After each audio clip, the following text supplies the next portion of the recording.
pareceu uma boa hora antes que a pequena elfa finalmente pudesse se acalmar. Eu não a culpei, ser sequestrado à força causaria traumas até mesmo para os adultos, ainda mais porque ela parecia ser apenas um pouco mais velha do que eu.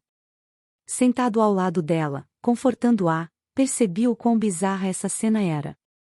Um menino de 4 anos acariciando ternamente a cabeça de uma garota élfica na parte de trás de uma carruagem enquanto 4 cadáveres ensanguentados eram devorados por feras ao lado deles.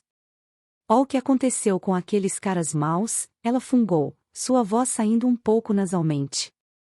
Sem saber se contar à menina de 7 anos sobre matar era apropriado, eu simplesmente descartei dizendo a ela, eles tiveram um acidente muito infeliz. Ela estudou a expressão hesitante no meu rosto com o levantar de uma sobrancelha, apenas para olhar para trás e sussurrar, bem feito para eles. Olhando atentamente para ela agora, não pude deixar de notar que ela carregava todas as características necessárias que lhe permitiriam desabrochar e se tornar uma beleza mais tarde no futuro. Com longos cabelos grisalhos que eu confundi com prata à luz do sol, o estado desgrenhado da garota não conseguia mascarar a beleza inata que ela parecia irradiar de seus poros. Um par de olhos azul petróleo cintilantes em forma de amêndoas perfeitamente arredondadas estremeceu enquanto seu nariz empinado estava tão vermelho de tanto chorar que combinava com a cor de seus lábios rosados. Embora todas as suas características faciais individuais parecessem joias cuidadosamente moldadas, na pele clara e cremosa de seu rosto que era tela, isso transformava suas feições em uma obra de arte surreal, quase fantasmagórica. N.T. Risse, a parte do rosto dela ser uma tela, seria referente a pinturas antigas feitas com óleo sobre a tela, assim gera um destaque maior das cores e também uma maior duração da pintura. Claro, isso era eu apenas observando-a especulativamente como um cavalheiro e rei que apreciava a beleza do mundo. Eu não iria tão longe para dizer que estava checando ela. Eu a ajudei a se levantar antes de falar novamente. Aquelas pessoas que tentaram sequestrar você não vão mais te perseguir. Dito isso, você acha que pode ir para sua casa sozinha? Instantaneamente, seus olhos se retraíram de medo quando uma expressão de pânico se espalhou pelo resto de seu rosto. À medida que as lágrimas brotavam e suas mãos se apertavam com força em minha camisa, até mesmo uma criança seria capaz de dizer qual foi sua resposta por meio de suas ações. Olha, eu preciso ir para casa também. Os elfos geralmente não estão seguros nesta floresta? Soltei um suspiro, tentando arrancar suas garras, quero dizer, dedos, da minha camisa. Ela balançou a cabeça violentamente, como um cachorro se secando, e rebateu, bestas só têm medo de adultos. Os meus pais me avisaram que as crianças serão comidas por cães de caça ou golems de árvores. Eu normalmente ficaria muito surpreso com algo como um golem de árvore, mas estava se tornando muito difícil encontrar algo que me surpreendeu depois de testemunhar a metamorfose de um rei demônio em um dragão. Esfreguei a ponte do meu nariz, tentando encontrar uma solução para tudo isso. Quanto tempo leva para chegar onde você mora a partir daqui? Ainda segurando minha camisa surrada, ela olhou para baixo e admitiu. Não sei. Segurei a tentação de deixar escapar outro suspiro, já que a pobre garota parecia que já ia chorar, e concordou em levá-la de volta para casa. O reino de Elenoir ficava bem longe ao norte, então minha única esperança era que houvesse um portão de teletransporte lá que pudesse me levar de volta para algum lugar, qualquer lugar, em Sapin. Eu instruí a elfa a esperar dentro da carruagem enquanto eu juntava algumas coisas. A principal razão era que eu não queria que ela visse os corpos mutilados dos mercadores de escravos, quando até eu achava difícil engolir. Finalmente encontrando uma mochila pequena o suficiente para eu usar sem arrastar no chão, eu cuidadosamente dobrei e enfiei uma pequena barraca dentro, junto com uma bolsa de couro de água e algumas rações secas. Peguei a faca de Pink do chão onde lutei com Danton e George e prendi-a na frente da minha cintura para equilibrar o equipamento desajeitadamente grande nas minhas costas. Antes de voltar para a carruagem, libertei os cães da floresta depois de perceber que, embora fossem capazes de puxar uma carruagem, eles não podiam ser montados. Pensei brevemente em andar na carruagem para o reino dos elfos, mas achei que era muito perigoso e ficaríamos como dedos doloridos na floresta. Vamos sair agora, eu disse, tentando soar mais entusiasmado por ela. Vamos. Ela acenou com a cabeça, saltando para fora da carruagem enquanto eu a levava para longe da carruagem onde todos os cadáveres estavam. Aprendi muito sobre a elfa ao longo do caminho. Por um lado, seu nome era Tessier Alit e ela tinha acabado de fazer 5 anos, o que significava que ela era cerca de 1 ano mais velha do que eu, embora fisiologicamente que seja. Tessia também era uma garota muito reservada, se não tímida. Ela foi muito educada comigo, por ser mais jovem do que ela, e nunca reclamava, o que a tornava uma companheira de viagem muito agradável. Talvez, se eu não estivesse viajando na direção oposta ao meu destino, eu realmente teria gostado de tê-la comigo.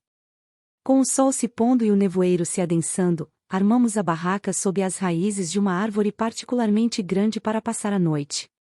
Não consegui colocar nenhuma das hastes de suporte na mochila, então usei a corda comprida que trouxe comigo e amarrei 2 das raízes e pendurei a lona da tenda sobre ela, pesando nas pontas com pedras cobertas de musgo. Depois que terminei de montar a barraca, peguei algumas rações secas e entreguei a ela. Muito obrigada. Ela fez uma ligeira reverência. Sabe, você não precisa ser tão educada comigo. Eu sou mais jovem do que você e me sentiria muito mais confortável se você não estivesse tão nervosa. Eu respondi, minhas bochechas cheias de comida seca. Ok, vou tentar. Ela deixou escapar um sorriso tímido enquanto continha uma risada. Comecei a me perguntar se ela havia sido criada por pais muito rígidos. Talvez fosse simplesmente um costume dos elfos e, ao dizer a ela para ficar mais confortável comigo, eu inadvertidamente a estava convidando para se casar comigo. Dando de ombros, retomei a encher meu rosto com mais comida. Sentamos embaixo de uma das raízes da árvore ao lado de nossa barraca e continuamos conversando. Você pode me falar sobre o reino humano? Ela perguntou de repente, seus olhos brilhando de curiosidade. O que você quer saber sobre? Como é uma cidade humana? Como são os humanos? É verdade que todos os homens são pervertidos e têm mais de uma esposa? Engasguei com as frutas secas que estava mastigando, espalhando-as antes que ficassem presas nos pulmões. Não. Embora não seja contra a lei, apenas nobilidades e as famílias reais tendem a ter várias esposas.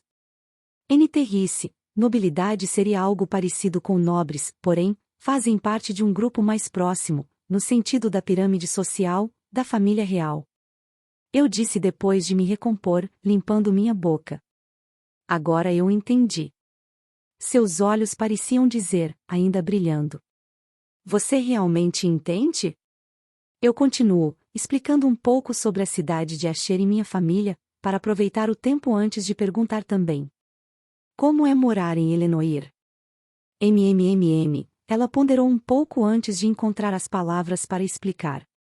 Não acho que seja muito diferente do que você me contou sobre onde você cresceu, exceto que as crianças todas têm que ir à escola para aprender sobre a nossa história e como ler e escrever. Quando despertamos, recebemos mentores designados para nós e nos tornamos seus discípulos. A partir daí, muito disso é apenas treinamento com o seu mestre. Entendo, eu murmurei, pensando sobre os diferentes sistemas de educação dos humanos e dos elfos. Embora o método educacional dos elfos fosse muito mais avançado e indiscriminado, ele só funcionou porque o reino dos elfos era muito menor e compacto em comparação com o reino humano, mas só serviu para mostrar como a cultura fez uma grande diferença nas gerações futuras. Levantando-me do chão, estendi minha mão para ajudá-la a se levantar. Percebi sua hesitação quando ela ficou um pouco vermelha, mas presumi que fossem apenas meus olhos brincando comigo no escuro. Durma na barraca, vou ficar de guarda perto de você lá fora. Eu a vejo pensando um pouco enquanto seus olhos estavam fixos em mim, cheios de determinação. Eu não me importo em compartilhar a barraca, se você concordar com isso. Ela tentou parecer indiferente, mas sua voz atraiu. Está tudo bem. Não estou com tanto sono agora, respondi muito mais rápido do que pretendia. Ok, ela amuou. Suas orelhas caíram um pouco? Certificando-me de que ela entrou na tenda, inclinei-me contra o tronco massivo da árvore e comecei a meditar. Comecei a inspecionar meu núcleo de mana. Sylvia me deixou com algo que ela chama de vontade, mas como isso afeta meu núcleo de mana? Inspecionando ainda mais de perto, noto, muito fracamente, algumas marcas no meu núcleo de mana quando. Ah, Arthur? A cabeça de Tessia apareceu para fora da tenda. Há algo de errado? Eu perguntei, virando minha cabeça para encará-la. Bem. Veja, é mais provável que as feras apareçam se notarem você, porque verão que você é uma criança. Portanto, proponho que, para nossa segurança, seria melhor você entrar na tenda. Nesse ponto, Tessia havia coberto o rosto com a aba da tenda, espiando com apenas um olho. PFT Tessia, você está com medo de dormir sozinha na barraca? Gargalhei. N não, absolutamente não.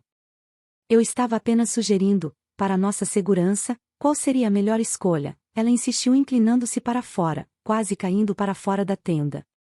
Se for esse o caso, vou esconder-me na árvore e continuar a vigiar. Você sabe, para nossa segurança eu pesquei. Ela se escondeu dentro da tenda antes de murmurar baixinho, estou com medo de dormir sozinha. Sorrindo para mim mesmo, abri a aba e rastejei para dentro da barraca. Pega de surpresa, Tessia soltou um pequeno grito antes de imediatamente se deitar de costas para mim. Vendo como suas orelhas estavam vermelhas, eu facilmente pude me ver gostando de provocar a pobre elfa. Depois de alguns momentos de silêncio, ela espiou por cima do ombro. Posso segurar sua camisa? Ao vê-la tremer, lembrei-me de que ela era apenas uma criança. Eu não conseguia imaginar o quão difícil deve ter sido para ela, sendo sequestrada, sendo separada de sua família e carregada, sem saber se ela os veria novamente. Chegando mais perto dela, dei outro tapinha suave em sua cabeça enquanto ela virava seu corpo e segurava a ponta da minha camisa esfarrapada.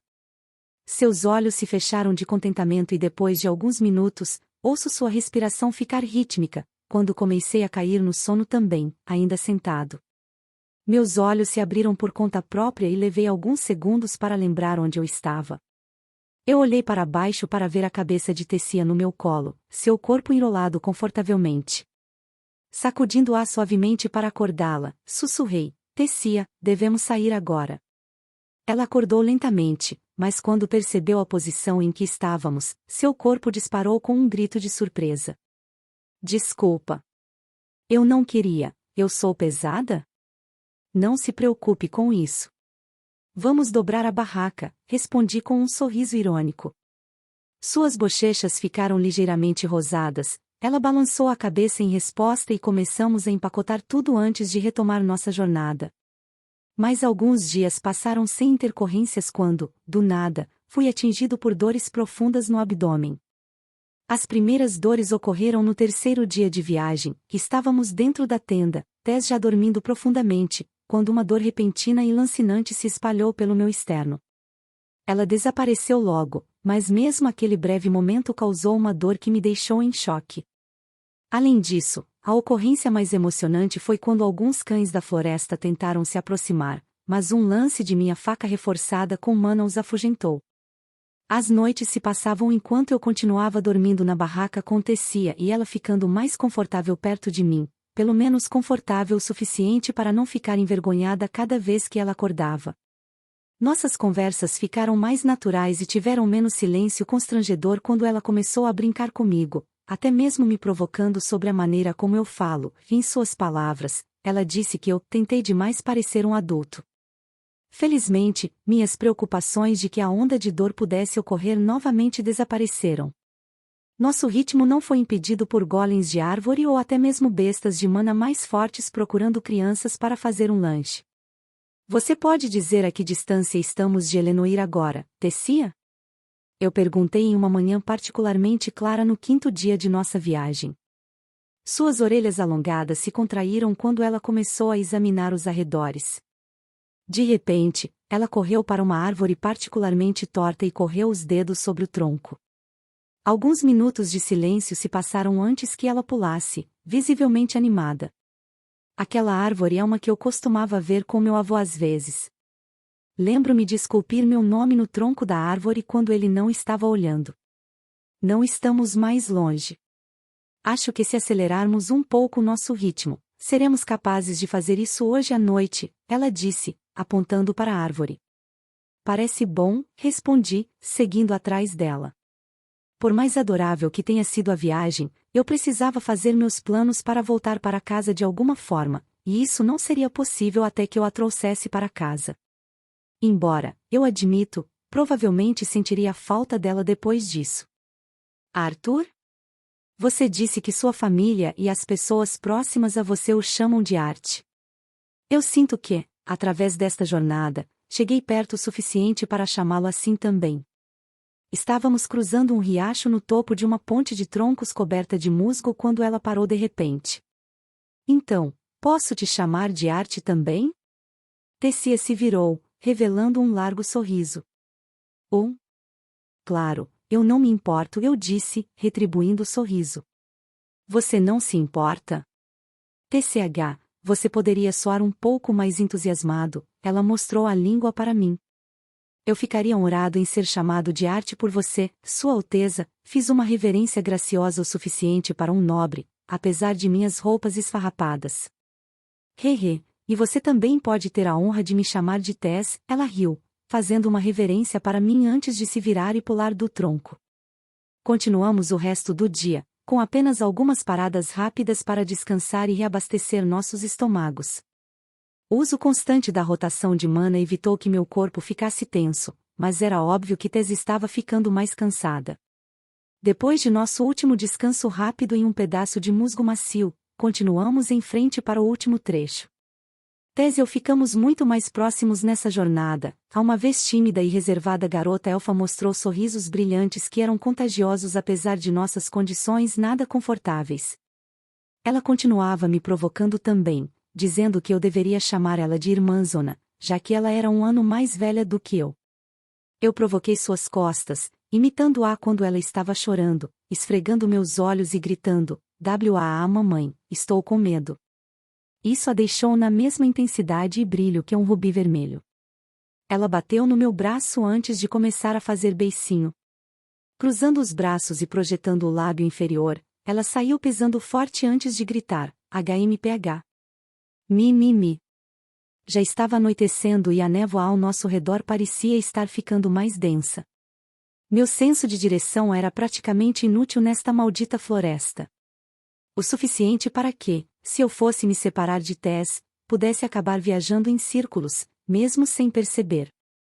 De repente, ela se virou para mim, seu rosto era uma mistura de felicidade e hesitação antes de murmurar, "Chegamos." Olhando ao redor, as únicas coisas visíveis eram aglomerados de árvores e névoa. Confuso, eu estava prestes a perguntar onde estávamos, mas me contive quando vi Tess colocando as duas mãos em uma árvore e murmurando um cântico. De repente, a névoa ao nosso redor foi sugada para a mesma árvore e o que apareceu foi uma porta de madeira gigante que parecia estar apoiada sozinha no chão.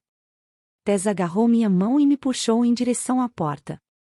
Quando ela o abriu, lembrei-me do portal pelo qual Sylvia havia me empurrado. A experiência não me pareceu nada melhor na segunda vez, mas pelo menos eu sabia o que esperar.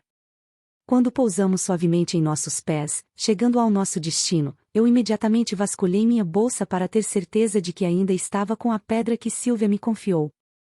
Só depois de confirmar que ainda estava lá, finalmente olhei para cima e observei a cena ao nosso redor.